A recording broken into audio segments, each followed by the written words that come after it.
Сайн байцсан уу guys. Өнөөдөр бид Delta Executor яаж татах вэ гэдгийг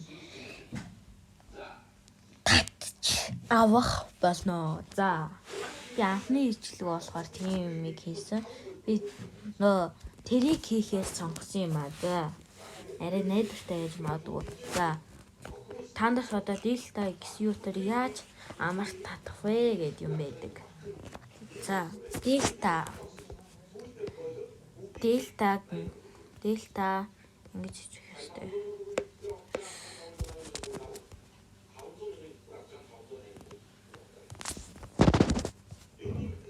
За, ингэж биччихээд за зөвшөөрөхтэй дараад за энэ биш шүү.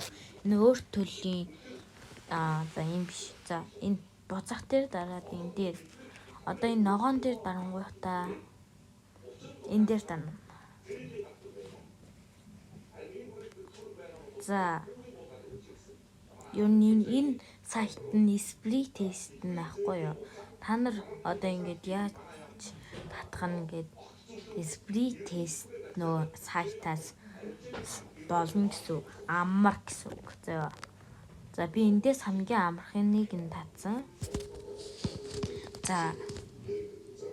За хүлээх ёстой. Урагшлууч болно шүү манайхаа.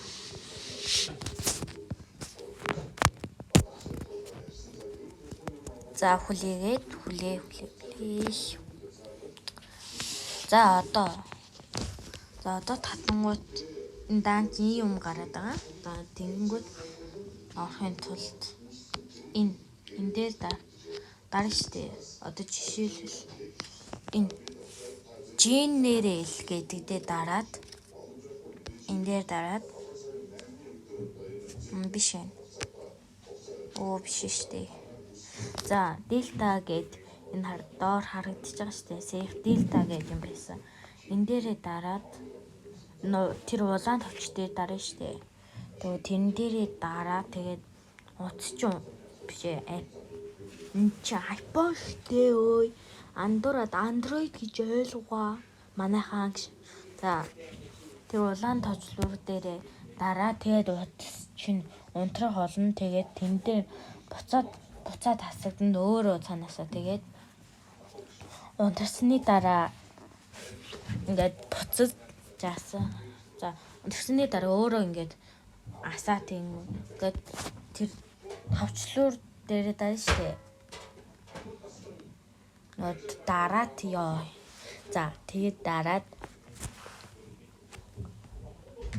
тэгээд улаан товчлуур байна. Тэгээд тэн дээрээ дараад өөрхөө утасны эсвэл iPad-ийн нууц кодо оруулах ёстой. Жохон хоол өгдөж заяа.